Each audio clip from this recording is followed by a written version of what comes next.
Hello and welcome to everyone who's joined. Thank you so much for joining. I'm really happy to be joined today by Zain and Ben. So both Zain and Ben are real experts in what they do. Zain, let's start with you. Do you want to give just a brief 30 to 60-second introduction of Zain Shah, the e-com guru, and then Ben, the same to you as well? Yeah, I mean, thanks for calling me expert. I think in the e-commerce we learn something every day, so I don't think I'm an expert yet. Uh, my name is Zain Shah. I started selling on mainly on eBay and Amazon, on and off 11 years ago. And since 2018, I've been a full-time seller. I do this for living. Most of the people know me because of YouTube or probably Sun newspaper or Mirror newspaper. And I just talk about what I do for living on those channels. So yeah, that's it basically. And what about you, Ben? I've got less experience. I started in 2018 as well. I started selling off on Amazon FBA in the very beginning too. Did relatively well, all of by myself with no social media whatsoever. And then for some reason, COVID hit and everybody has to be stuck at home. So I thought, why not start sharing my experiences and a few lessons here and there on YouTube with a little webcam and nothing else, no microphone, nothing. And now 2-3 years later, we're here, to be honest, doing these webinars. But so all in all, I'm a 7-figure Amazon FBA seller. I've got quite a few other things as well, stocks and shares, property and stuff like that. And I tend to post a few videos on YouTube and TikTok every now and then. So yeah. Amazing. And you guys should, for those who've joined us, definitely check Zain and Ben out on their respective channels as well. We can post their links afterwards. So what is this webinar about? This webinar is titled What I Wish I Knew When Starting a Side Hustle. And the reason we picked you guys is because you have effectively come in through this route. You've just said, you started small and you've grown this big, and there've been, challenges and, champions along the way as well. Ben, what I'd love to understand is a little bit more detail of your journey. So you said you started in 2018. So help us sort of understand what was the initial thinking behind what you wanted to do, so the idea, and how did that change as you went along? Yeah, so I started in 2018. Now, primarily it was because I was fortunate enough to move out of my parents' house and get my own place, a 1-bedroom flat. And this is where basically we went from having £200 in expenses each and every single month, given that you're living with your parents, to all of a sudden now having a mortgage and a council tax and ground rent and all of these sort of things where your bills balloon up a lot more. And I realized that working a 9 to 5, which majority of people unfortunately are stuck in doing, was not exactly the way out of that sort of lifestyle I did not want to have for the next 30 to 40 years, going into central London, being stuck like a sardine on the train, and then coming home at 7 o'clock and then doing that Monday to Friday and trying to rest on the weekend. So I wanted to look for potentially a way to make just a little bit of extra income. I wasn't thinking big business. I wasn't thinking of leaving my 9 to 5 or anything like that, but I was just thinking, what can I do to just supplement my income? And that's how Amazon FBA came about, is because it was something that I can do from my home. I don't have to employ staff. I don't need to get my own warehouse. I don't have to get any equipment or anything like that. It was just an opportunity that presented itself. And I'll be honest, I was at a point where I'd much rather try and fail than not try it at all and kind of live with regret later down the line. So that's how my story came about, really. And then slowly but surely, working still 9 to 5 and reinvesting every bit of money that I made for the next 2.5 years. One day, COVID hits, and I thought I'm going to leave my job, hand in my notice, and say, "Hey, I've got my own business now. I'm not going into another competitor. I've got my own thing." But I basically got fired, and I had a decision to make whether I'm going to do this full time or look for another job. And I decided to actually do this full time, and there we are. So in my case, that I came into United Kingdom in 2012 as an immigrant from Pakistan. I remember my first job was like a sales job in a telecom company, and my first kind of salary was, I still remember, was £210 a week. That's what I got from was a part-time first job. And any person who is an immigrant from another country, you will understand, like, once you are new in a country, you do all the maths, and you think, okay, well, this is 210 pound, and you multiply that into your native currency, and you say, wow, I made this much money, because the currency is smaller over there. So I went ahead and I took another job. I was so obsessed with, like, making money. Like, for me, it wasn't like, okay, I am in, this job or either a business. For me, I just wanted to make money. I went ahead and took another job. I was waiter in a restaurant. So I was literally working maybe 15, 16 hours every single day. But I came from a business family. My dad, he have a catering business. So I spoke with my dad, and he said, you know what, if you really want to grow and you want to build an asset for yourself, you kind of need to come out of this job circle. You need to build something for yourself which you can grow further down the line. So I spoke to him selling, I was on and off selling already on eBay and Amazon, pick something from here, from local shop, like, Poundland or Argos, or those was like a flips. It wasn't like a full-time consistent income. So I opened a mobile phone shop in London. I had that mobile phone shop for 5 years. I run that as a business. In 2000, and before moving from London to Newcastle, I sold that shop, and I sold it for good price. And I put all the money inside this e-commerce business, selling on eBay, selling on Amazon. And ever since then, I've been just selling as a full-time seller. So that's kind of my story. It's really I don't. interesting. It's really Yeah. interesting to see both of you having had, in one respect, very different kind of beginnings in the business world. But the principle is, you both had an idea. You put savings towards it. You kind of built it from the small scale, and then you had a choice to make whether you're going to do it full time or not. Ben, in your case, the choice was kind of partly made for you because you lost your job. But it's still the same question that I'm going to ask to both you and Zain. At what point did you feel confident enough to make the leap to say, okay, I am going to do this full time? Maybe we start with you, Ben. I think there is two criterias. Well, a lot of people say, hey, you need to have at least 3 to 6 months worth of income saved up in order to leave your job and then give this much more of a go and stuff. And I'm not too fond of that, because I think then people can get a little bit too comfortable and not push extra in order to make the business work. In my personal opinion, people that should consider leaving the 9 to 5 and doing this full time is when they do a quick calculation whether or not the extra 40 hours that they will get by leaving their 9 to 5, will that result into them making more money? So if you are working 9 to 5 and you make £4,000, let's say a month or something like that, if you now have an extra 40 hours a week, will you make more than the £4,000? If so, leave, take the jump, go for it, go all out, because I think most people don't realize is that regardless of what job you do, how much you love your job, you will always work a little bit harder for yourself, because all of the results, everything is on your shoulders. All of the rewards are on for you as well. So I think that's the best way to kind of figure out is there will be a point where you kind of feel like, well, I'm going to this job that I don't really like, that I'm not really enjoying. I know for a fact if I just had more time, I would make more money doing this.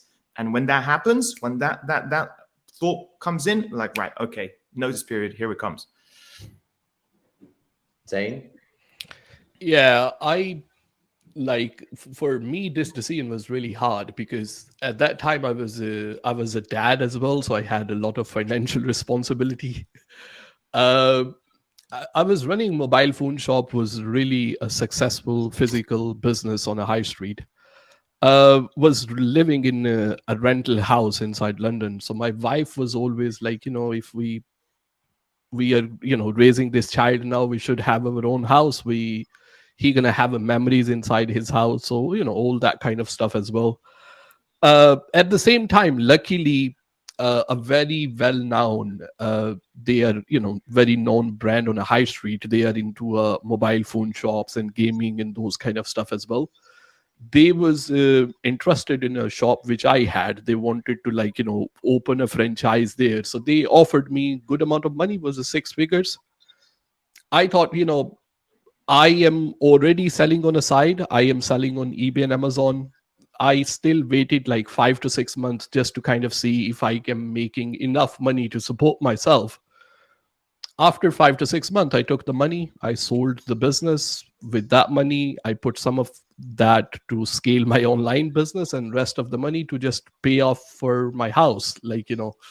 So yeah, I think for most of the people, as Ben said, like you just have to see like how much money you need to make in order for you to survive, and then see for a couple of months if you're making enough of that from your online business, and then you just have to push the trigger and go full time, because then you are better off giving that extra time which you are giving to the job, to your own business, to scale that business further.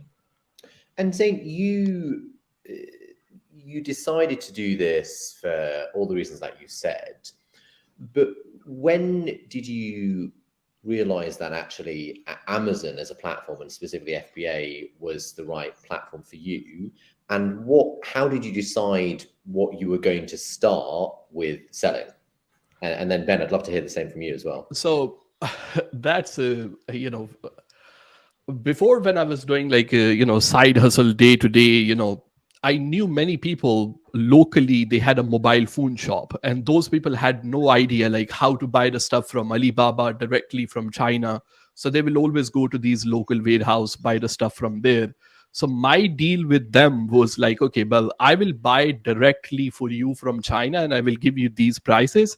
In exchange of that, because I was hustler from the beginning, you're going to let me list all the mobile phones which you have on your shop, which you have already paid for on the websites. Like Gumtree used to be thing back in the days, since the Facebook marketplace took over.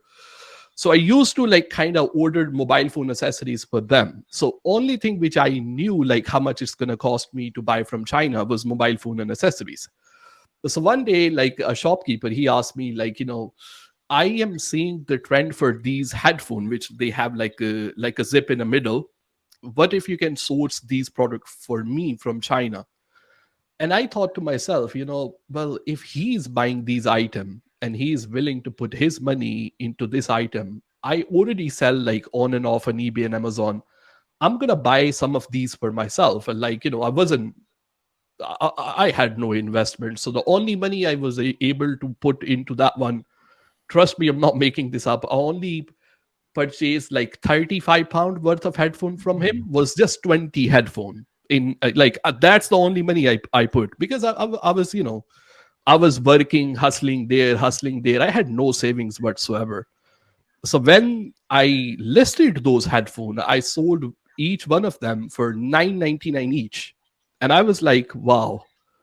At that time, once you're working, you think about, okay, I'm making £7 20 pence after working 1 hour, and here I am, I sold these headphones in a couple of days and I made this much money. So that was my first product, and the idea of niching down, like, came to me because this is the only thing which I knew about at that time. And that's the reason I opened up my own mobile phone shop again, because this was the thing I was comfortable with at the end of the day. That's really interesting to hear. Ben, what about you? What was the question again? Sorry. When did you decide, or how did you decide that Amazon as a platform was the route that you wanted to go down? Yeah. And what informed the decision as to what you started selling? Yeah, so for me personally, it was that when you start looking at side hustles, everybody asks you, hey, what's the best side hustle, etc., etc. And the reality is, in my opinion, all of them can work. However, it depends on your skills and what you're good at. And what appealed to me about Amazon, as opposed to, like, for example, drop shipping or starting an SMMA agency or something like that gets advertised a lot right now, as I kind of looked at myself and my partner, and we thought to ourselves, okay, what are we good at? I'm personally very good at analytics. I'm very good at research, and I'm very good at, communication with people from other countries and so on, given that I'm an immigrant myself. So that's kind of appealed. I can do that part of the business. And then my partner, she's very good at graphic design and, editing and the creative side of things. So I started thinking, okay, what can we effectively do to merge our skills together and make this work, right? And we was thinking about drop shipping potentially in the very beginning. However, I just couldn't wrap my head around back in the day about Google ads and Facebook ads. And I put £200 in and it just vanished without a single sale. And I was like, Jesus Christ, how much money do I have to spend before making anything? An agency as well, same thing as well, because there, like, you have to get leads, you have to be very, very good salesperson and so on. Once again, it wasn't my strong skill set, right? So it was literally through trial and error, doing quite a few side hustles out there, that we kind of stumbled upon Amazon FBA. And we're like, okay, well, we don't have to directly speak to any of our customers. The customers are already there on the platform. So whoever goes on Amazon, they already have their credit card ready to buy. We just have to make a compelling listing, which my partner is capable of doing. And I need to find a good product and buy at a good price in order for us to make a profit. So the skills really aligned very well for Amazon FBA. And the reality is just like, I think a lot of entrepreneurs, including probably Zain, will agree, is that you have to try through failure until you succeed on something. It's like, okay, I found something, let's go all in. And then, okay, on to the next failure. Let's find something, go all in. And that's just how at least in my opinion, that's how it works. So a lot of trial and error. We've had 2 questions come in, and I'm going to put them together. But what I was going to say to the folk listening at home or wherever you're listening in, do put questions either in the question box or in the chat box, and we'll do our best to answer them. So we've had a question from Aman. Thank you, Ben and Zain. Which platform would you start with first, Amazon or eBay? And I'll come to that in a second. Mohammed also asks, Ben and Paul, where do you sell off? I'm aware of Zain on eBay. So I guess the 2 questions are, where would you start first, and also where else would you sell, or where else do you sell as well? Zain, why don't we start with you? So I believe, like, first of all, I started selling from eBay. So I sold a lot of stuff on eBay, and then I started listing same stuff on Amazon. So going on Amazon was just like, scaling a business for me. Wasn't like starting from scratch. I already had a stock. It really come down to your choice at the end of the day, really. There are enough customers on eBay. There are enough customers on Amazon for you to, even if I say make life-changing money out of it as well. It really comes down to your skill set at the end of the day. I think when it comes to selling something on Amazon, it is a little bit too complicated for a beginner. But as compared to that, like, we on Amazon, we have a gated categories. For some of them, you need a permission to sell into those particular categories.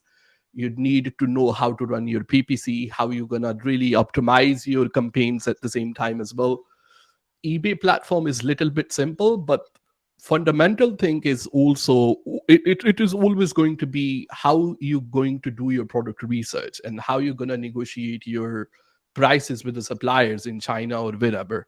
So that skill is very common. So I always say, once you're starting out, don't try to be everywhere, because once you try to be everywhere, you end up being nowhere. I think eBay is an easier platform to understand. And eventually you want to sell on Amazon. Like, why not? Once you find a product and it is working really good on eBay, just sell that on Amazon. You have already your basics clear. Brilliant. Ben?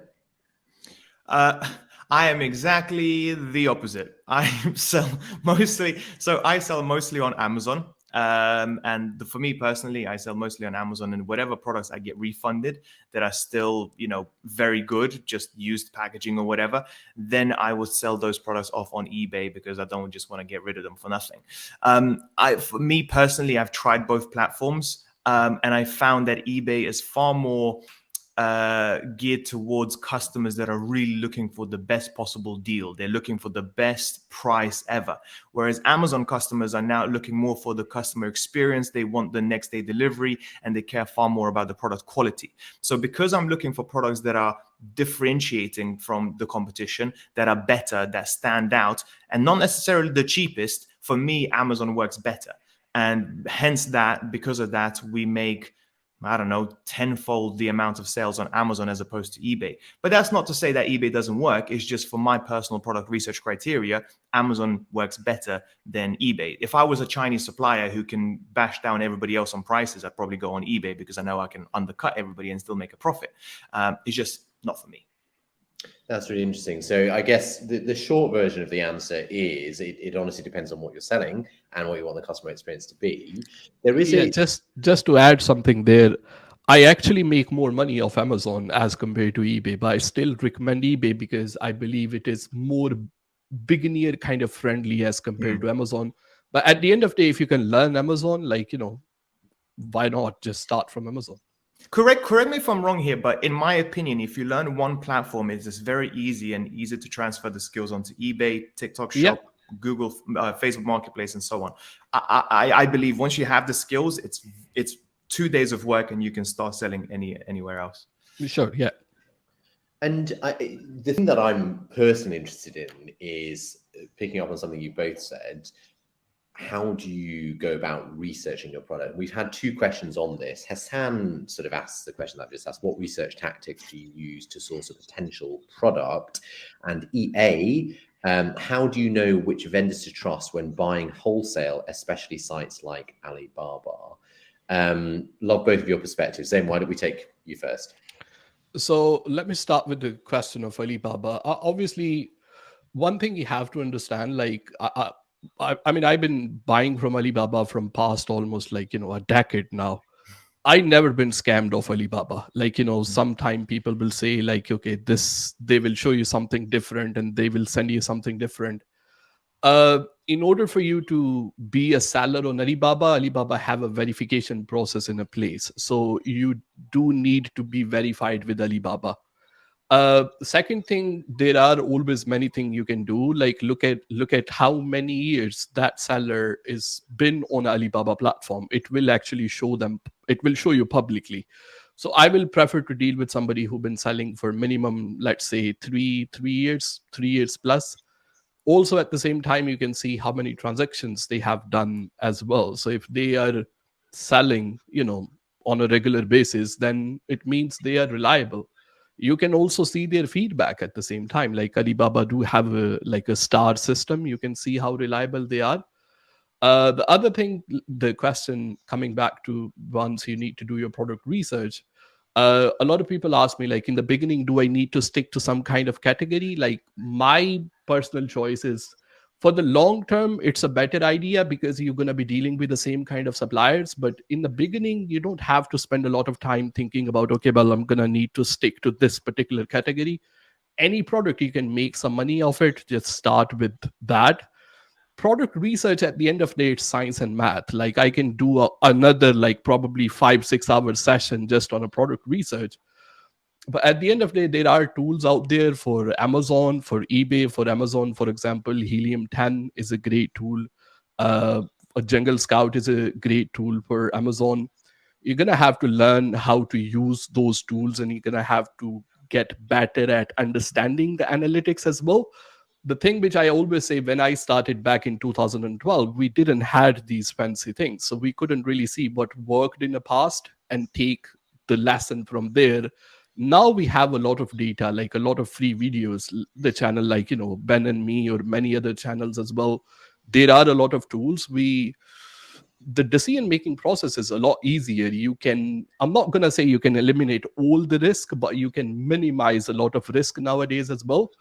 And once something will make sense, just you have to pull the trigger and go for it, because no business at the end of the day is going to be risk free. So yeah, that's what I will talk about. Ben, what's your perspective? Very similar, to be honest. I understand why people ask that question, because it is bloody scary spending, 1,000, 2,000, 3,000 pounds, giving it to somebody you've never met halfway across the world. But at the end of the day, just like Zain said, I have never been once scammed. There's been a lot of mess ups, don't get me wrong. And there's been one time where I had to wait 11 months for the product to actually come in. However, if they ever do mess around you too much and you feel like you're being, pushed around a little bit too much, you can speak to Alibaba directly themselves and they will issue you a refund. It's Alibaba, I kind of see it very similar to Amazon, is that they do have your best interest at heart. Hence why you pay the extra 2.5% or 3% on each and every single order for that insurance, so to speak. So cut long story short, don't be scared. Don't worry too much about it. It's the fact that you're going through Alibaba is what makes it a little bit safer. If you were bank transferring some random person in another country that you've never spoken to before, that's a different story. Whereas here, these guys have to be verified. They have to be cleared. You can see their history. You can see their reviews and stuff. So yeah, just like Zain said, like it's risky at the end of the day, but that is not the risky part, if in my opinion, personally. In relation to product research, I think for me personally, there's so much to cover. There's so much to talk about, but essentially you need to think, how can I stand out from the rest of the competition? How can I make my listing better, different in one way or the other? It can be better price, it can be better product, better functionality, different design, different color, whatever. And like my very, very first product was, I'm not into beauty at all, as you can tell, right? But the very first product was literally a simple tanning mitt, right? And everything that was on sale at that time was one of those tanning mitt gloves that you just put some tanning lotion on, and that was it, really. And then when I actually started looking on Alibaba, I started looking at Amazon America, Amazon in other countries as well. I started seeing these tanning mitts that were for some reason much longer from one hand to the other, but it wasn't being sold on Amazon here in the UK. And that was my differentiator. It was literally bringing out a brand new product that was just different to everybody else. And we bought it for £2.21. We sold it for £8.99, and we were making, I think, about £5 profit in the process. But yeah, it's not rocket science. I think it's much more just literally using the tools that me and Zain and many other people talk about, and it's just putting in the time and the effort to try and find some way to stand out. Sometimes you can even sell exactly the same product, but your competitor's got 2 pictures, no description, no title, extremely high price, and you're like, you know what, I'm gonna smoke you. Give me, just watch and learn. And that works as well. So yeah. I want to come we've had a lot of questions around what you guys have been talking about, but just to return briefly to the kind of bigger topic, things I wish I knew when starting a side hustle. There's a lot of content out there at the moment, in the UK, but also globally, about, oh, you should try this side hustle. Oh my God, I made, $500 in a day setting up my own social agency or whatever. In your guys' experience and views, what are the top, shall we say, for want of a better phrase, BS side hustles, in terms of, the ones that are definitely overhyped and definitely too hard to do or to make money from? Who's first? Oh, okay. That's a tricky question. I don't think any side hustle is BS, but I think the people who actually explain, like, I made this much in 1 day or 1 hour, they don't really justify how much work and efforts actually go into making that money, and they don't really show you all the picture. I don't think any side hustle is BS. I think from selling on Amazon, e-commerce, to affiliate marketing, to there are copywriting. People talk about many, like, these what Jeff Bezos say, a passion of the day type of side hustles, crypto and stocks and those type of stuff. I don't think any of that is BS, but people don't really actually do fair job when they actually explain those side hustle. And I'm gonna add this one as well. That's something. I think it's as much as, because I look at things at the both side of you, as a content creator, as a consumer of those videos at the same time. I watch those videos. I think if, as a content creator, if we don't spice things up, if we don't make them excited, people are not going to watch anyway, because nobody like to work, including myself. I'm not just talking about, the people in the chat or you guys. We are all lazy in nature. So if we don't try to package, which I call it package, it's not click and bait, but if we don't make it excited for you to have that experience and listen to what do I have to say and deliver my message, then it's going to be hard. There isn't much you can deliver in 15-second TikTok, where people attention spam is less than 15 seconds. They swipe that away as well. So it's not just a content creator, it's also the audience at the same time. We like we naturally attracted to those type of videos and content at the end of the day as well. So as a creator, you have to spice things up sometime. Spicy. What about you, Ben? There is a BS side hustle. I found one. Do you know what it is? It's Sure. actually what they say on TikTok, and I actually do a lot of reaction videos to these videos that do very well, where they say, hey, you'll make half, $300, $500, $1,000 in half an hour doing such and such. And it's just like, Jesus Christ, where do we begin? But the one that I tried extensively and I couldn't get it to work at all is when they say you'll make $300 in an hour by literally speaking text to speech. So basically you read out something and there will be these programs that will pay you $70, $100 for half an hour, whatever. And none of them work and they're all scammy and stuff. So there are BS side hustles out there. In my opinion, they're BS because they are effectively kind of like a hidden ad to get customers to actually, or get viewers to actually go to that web page and sign up and give their email details and so on and so forth, and then they will sell that information onto somebody else. So in my opinion, there is, right? However, I just always laugh whenever I see it, and this is much more prominent on TikTok than YouTube, I think, because on TikTok you will always hear lazy, easy, side hustle, stupid, you can make money from working from home, you can't even get out of bed. And I always say, when is going to be, I never found a video where they would say, this side hustle is for the hardworking and dedicated.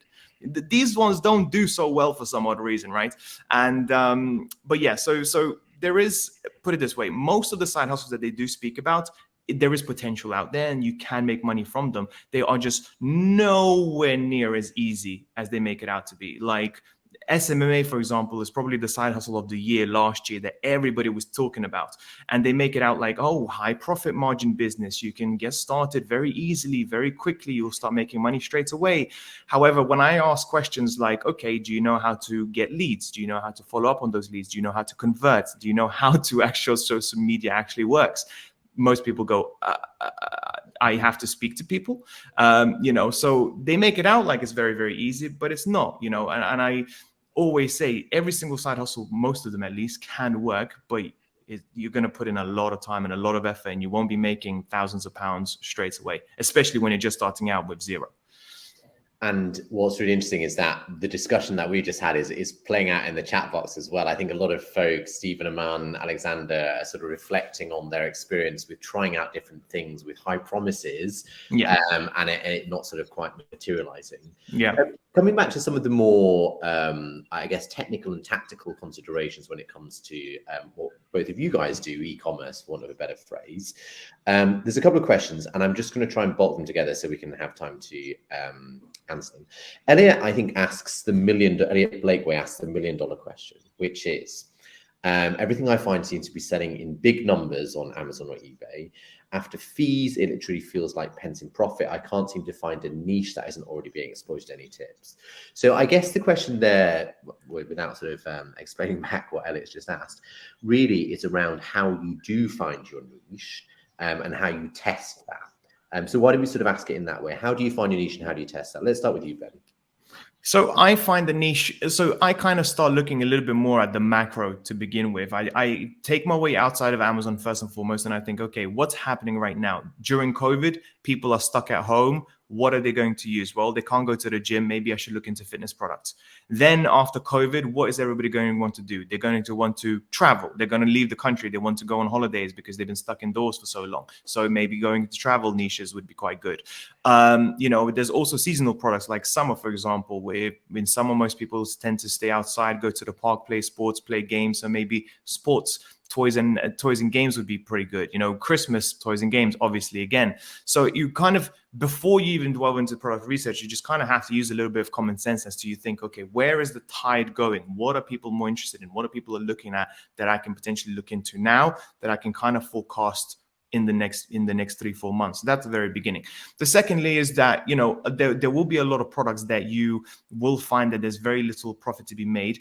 But however, what you have to do is think about this. Number one, when you see somebody's making 50, 60,000 pounds each and every single month on Amazon on a particular product, number one, you don't know how much money they're making after ads. You don't know if they have influencers pushing more people into that particular product. You don't know if they're using Facebook ads, Google ads, or anything like that. You may see Amazon PPC, but that's about it. So even though you're doing quite a bit of product research and you're realizing how much money they're selling, you don't know what their profit margins are. They may be actually running at a loss as well, believe it or not, just to get onto the first page and then eventually increase their price. But I also think, like, if you find those sorts of niches where you literally cannot find any profit, number one is how good is your negotiation with your suppliers? Because there's been many cases where I speak to some of my suppliers and the price starts at $5 per unit. For some odd reason, it ends up at $2.50 or $2.20 afterwards, right? So there's profit to be made right there. Or sometimes the niche is just too competitive where pretty much everybody's going in, it's just way too popular. And sometimes you just won't be able to make profit because everybody else is going there and are willing to lose money in order to be on the first page. However, if the business model was dead, nobody would be selling it. Nobody would be trying it. So clearly it's working for me. Clearly it's working for Zain. Clearly it's working for other people. It's just literally perseverance, continuously try again, speak to more suppliers, speak about different products, and eventually you will get it. If my mom and dad, who are in their 50s, can do it now, barely speaking any English 3 months ago, and are making a little bit of profit here and there, I'm pretty sure each and every single one of you watching this video can make it as well. What a great message, Ben. Wow. You're going to have to give us your parents' secret. Zain, what about you? Me doing all the work. Yeah, exactly. Zain, are your parents, family members on eBay and Amazon as well? No, my mom still don't understand what I do for living, honestly. Yeah. She just anyway, that's another story. Let's stick to the point. When it comes to product research, a lot of people think it as a inventor. Like, we're not gonna go there and invent something from scratch. We're not Isaac Newton. At least I'm not Isaac Newton. We just have to take some existing product and sell it with a better idea. So one of the most sold product which I have is a 2 meter and 5 meter iPhone charging cable. It's a same cable, but I'm selling it with a different idea. So the standard cable inside the box, that will be 1 meter charging cable.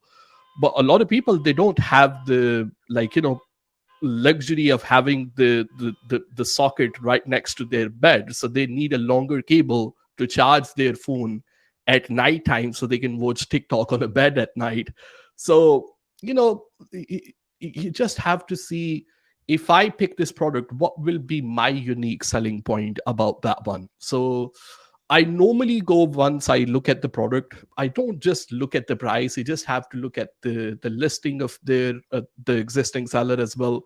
How you can make that better. It's you can make the pictures better. You can optimize your listing in terms of SEO as well. Or your product will be completely unique. As I mentioned, that it's an existing product, but it's a different length at the end of the day as well. Also, Ben mentioned, and that's my dad always used to say, you make profit once you actually buy item, not once you actually sell item. So, you can always negotiate the price with the supplier at the end of the day.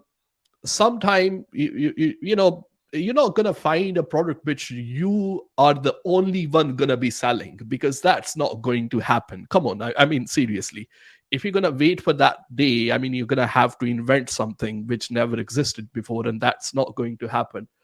You just have to take an existing product and then sell it with a better idea. And I think that answers a lot of the questions we're getting through as well around, should I focus on a niche? Should I experiment? Should I sell everything? Both of you are saying, look, if you've got a really good hunch or a really good idea and you can prove that it works, and that gives you guidance for what you should do. We've got a few more minutes left, guys, and Aman has very kindly asked me, do I sell on Amazon or eBay? And the answer is no. I work at Osome, which is going to lead me to my question in a second. So Osome, we help companies incorporate in the UK, and we also work with a lot of e-commerce sellers like Ben and Zain to do their finances and accounts as well, because of course it's incredibly complicated, particularly when you're selling to multiple jurisdictions. Which leads me to my question, Ben and Zain. Either when you were first starting out, or perhaps now you've grown into more mature businesses, what were the sort of the key financial admin challenges that you guys have? Because I'm assuming neither of you guys are trained accountants or financial advisors. What did you find you needed to do, and where did you look for support? Why don't we start with you, Ben? Well, you guys, to be completely honest, and the reason why is because as the business grows, especially if you start including other parts of your business, for example, the social media side of things, and the income that comes from that, the property, the stocks and shares, and various other things, you'll start seeing so many ins and outs coming in all the time. That is really, really difficult for you to keep a track of everything. And sometimes it sounds stupid, but I'll be honest, sometimes you don't even know if you're making money, right? Because it's just like so many ins and outs. You're thinking, oh, it seems like I'm doing well, but how well, and so on. And if you don't have a good accountant / advisor that will actually be able to advise you, hey, here we can save a bit of money. Are you aware of X, Y, and Z? These are subscriptions that you're probably not using that we can cut out. Is very, very useful. And I can't, and I'm not saying this because we're doing this on live stream or anything, but like having an accountant is so important. And in the very beginning, you want to save as much money as possible, and you want to focus on the business at hand, which I completely understand. But that always should be in the back of your head, because if it isn't, you may pay for it a lot more later down the line. So I'll give you an example for me, because I am clearly not an accountant. And I thought I knew a little bit, right? However, my younger brother, who's 16 years old, who doesn't have a job, I did not know that me putting him as a salaried employee on my company will save me a lot of money in corporation tax, because I can pay him, he can pay me back effectively, but on the books, it will be an expense on the business, which therefore reduces my profits, which therefore reduces my corporation tax. I did not know that, right? And because of that sort of lack of expertise, lack of knowledge that I didn't have in the very beginning, I paid more in taxes. So sometimes you may think, hey, accountant is, is an expense that I don't want to, that I don't want to go for, I don't need it right now. Just have a call, see for yourself, because chances are you probably will need it and you will be benefited from it. And what's also important is the fact that going for an accountant that actually knows what they're doing, as opposed to somebody that's experienced in lawyers or corner shops, or I've got no idea what e-commerce is, and when do you have to explain your business model to them, right? That's never a good sign. They should be able to explain what you're doing to you and where you can save money, not the vice versa. And that was big difficulty for me when it comes to finding an accountant back in the day when I was searching for one. It was just literally, I was speaking to Amazon FBA and they're like, what does FBA stand for? And I'm like, okay, cool. Probably not you then. So yeah. 12:45. And Zain, what about your perspective? Yeah, for me, mainly, I mean, Ben pretty much really described it well. For me, mainly, the amount of time that you spend in accounting and bookkeeping, a lot of people do not realize that. And it's a legal responsibility. You can't really get away with it. Either you're a sole trader or a limited company. Having an accountant to know exactly where the money is going and how much your tax is going to be and how you can potentially save money on the tax bill legally, it's not something that I can describe into the word. Like you will have to see your own tax bill in order for you to understand at the end of the day. So, having an accountant and having an advisor which can really help you to scale your business and save the money at the same time, I think it's the first thing that anybody should go for. Wise words. Now, just to finish up, let's have a short answer to the question, what I wish I knew when starting a side hustle. Zain, what one thing do you wish you knew when you first started out? I think that would be the case for most of the people. I think it's very hard to stay consistent in the beginning once you're not seeing enough money coming in to pay your bill. But you have to realize this is not a long run. I'm not saying it's going to happen in 10 years, but if you stay consistent, you just have to justify, okay, if I am in a job and if I see myself 10 years from now, where I will be as compared to if I'm working on my business, that will be enough to motivate you. And a lot of people, they just, including myself, I started many times and then stopped. And staying consistent is something the people should do. So stay strong, stay consistent, stay motivated. Ben, what did you wish you knew? I wish I knew the fact that this was possible a lot earlier. I'm always very, given that I'm from Lithuania, which is a communist country, my household was always negative to business. It's scammers, entrepreneurs, they don't know what they're doing. They just got lucky because of parents and so on and so forth. And I was always under that impression. And because of that sort of upbringing, it took me a while to figure out that, hey, maybe, guess what? My parents are wrong. So I think to anybody watching that may have that sort of thought process that, hey, what they're talking about, it's not for me, it doesn't work, I'm too late or anything like that. It does work, and you're not too late, and you can start. And I think everything changes once you make that first sale. Once you make that first sale and you realize that, hey, instead of trading my time for money like I have done for many years, I've now found a product and it's sold to a complete stranger and I made a profit as a result of it. Your motivation should, at least for me personally, went through the roof. And I was just like, right, okay, I can see a way out. Because it's one thing listening to me and Zain and anybody else on a YouTube video who you've never spoken to before, but it's a different thing when it's actually, you see it in your bank account, the actual money coming in, then all of a sudden you realize that, hey, it's real. And I wish that I knew that it's real earlier on, so I can push that much more, that much forcefully. I can put more effort into it. But it took time for me to actually realize that, this is possible for actually me to have a better financial future. That's really wonderful to hear. And look, congratulations to both of you, because you've both made successes out of taking a risk and a lot of hard work. We're going to leave it there. Thank you very much for everyone who's joined. Thank you very much for your questions. And thank you especially to Ben and Zain. No problem. Thank you. Bye. Have a lovely evening.